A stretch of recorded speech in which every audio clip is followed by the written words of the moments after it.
Night Out, a service provided by the Arts Council of Wales, has an impressive record and provides around 600 events each year to local communities across Wales.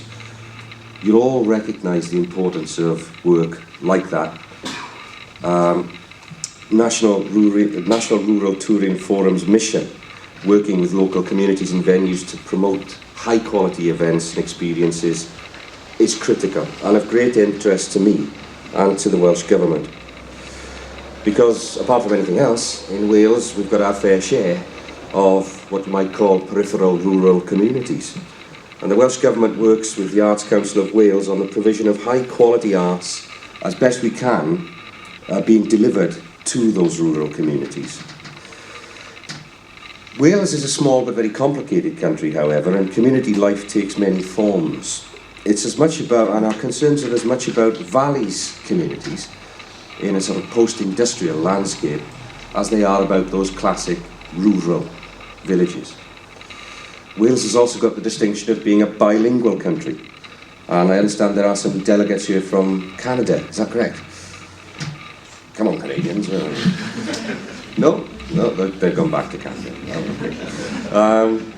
Well, maybe there were some delegates here from Canada who might... they're just asleep, aren't they? Right. Jet lag, that's what it is. And the reason I single out the Canadians is not to embarrass them in any way, but because I'm sure that they understand the way that bilingual working relates to every aspect of what you do.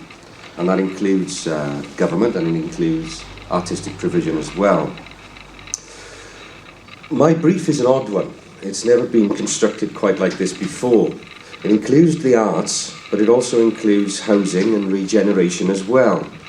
I used to be the Minister with responsibility for child poverty in Wales, and I carry with me, after that job, a passion really for improving the life chances of the poorest and most vulnerable people in our society.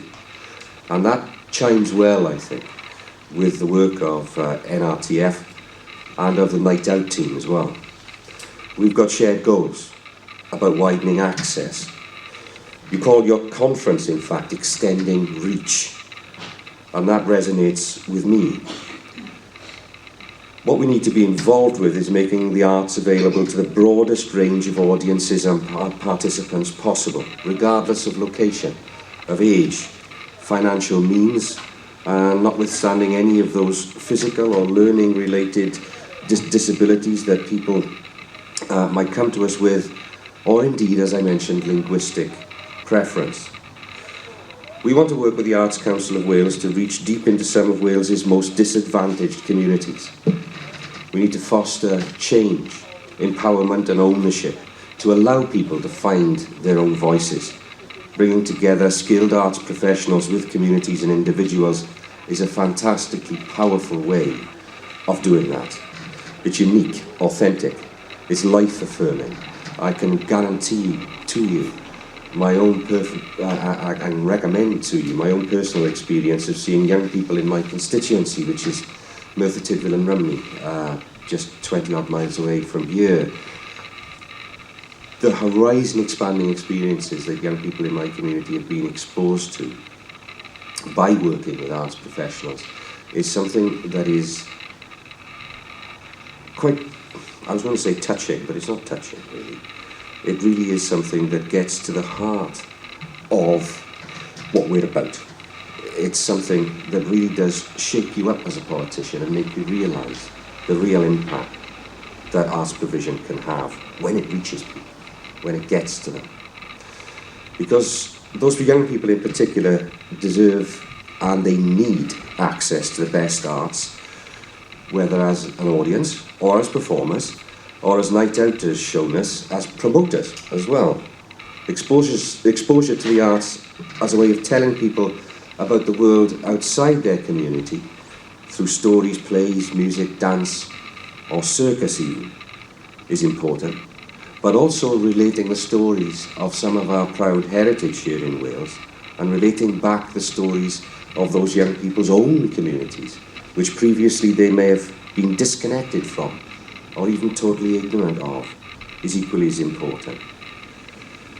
It can be a way of helping young people to deal better with their day-to-day community life.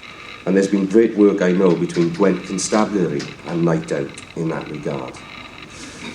The Welsh Government funding for the Arts Council of Wales, I'm compelled to tell you how generous we are, is more than £30 million a year.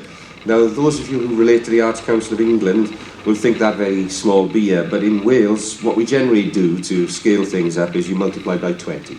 We're about we're 1/20th the size of England, and funding usually follows that pattern. So we have invested heavily in Welsh standards, but in Welsh terms, in the arts, and we hope that in the current funding round and all the pressures that we face, we've protected the arts in a way that the UK government has not. There has been a cut in overall arts funding in Wales of about 4.6%, but the cuts over the border have been 20%. We've taken a deliberate political decision that the arts are not a luxury, that this is important to our communities, that this is something we must protect and preserve. We hope that the Welsh settlement will enable the Arts Council of Wales to move forward after their review of last year. And indeed they are. And a great example of this, of course, is the National Theatre Wales. John is here.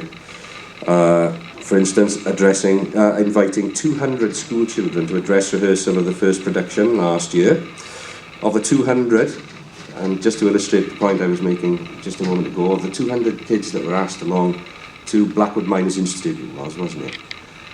When they were asked if they'd ever been to the theatre before, of the 200, 2 put up their hands.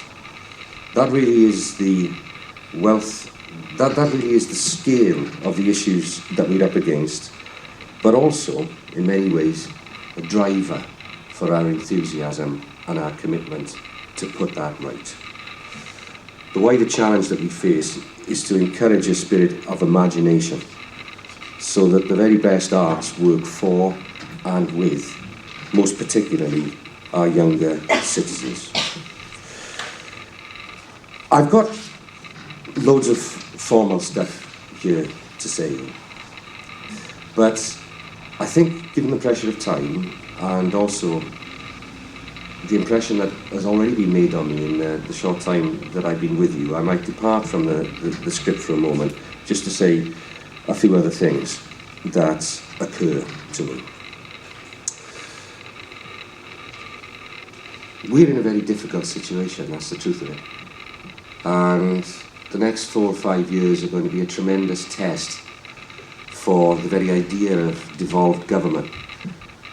We've got a very different philosophy of life down here at this end of the M4 compared to what's going on up at Westminster. And that includes our attitude towards the arts. But we're going to find it very tough. There's nothing more unappealing than a bleating politician, I know. But I do want to say this to you, particularly colleagues that are based in Wales or thinking of touring in Wales or engaging with us in the future. We need you. We value your input into Wales's cultural life enormously. But we also need you to do more.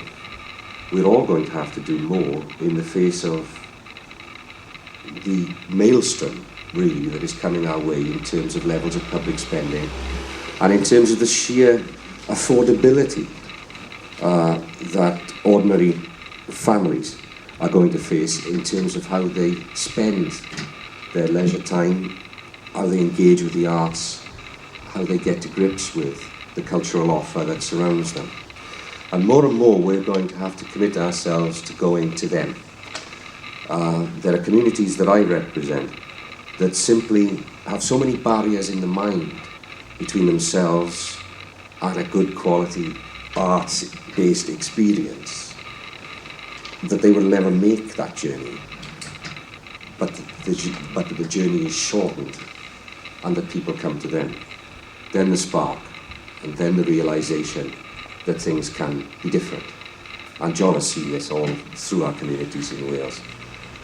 One of the disadvantages actually of John's work, as I'm discovering, is that wherever they set their feet, the National Theatre Wales, I mean. We then have a citizens' campaign launched to build themselves a theatre, and they immediately come down to the Assembly and demand 30 million quid.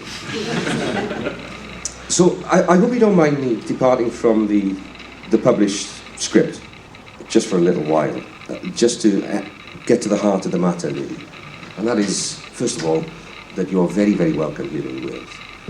Secondly, that I hope very much that those organisations and individuals who've never made the trip before will do so again and work with us.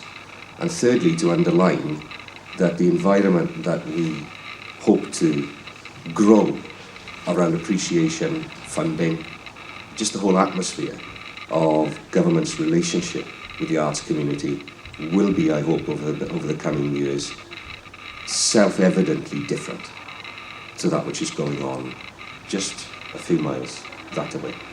Thank you very much for your time.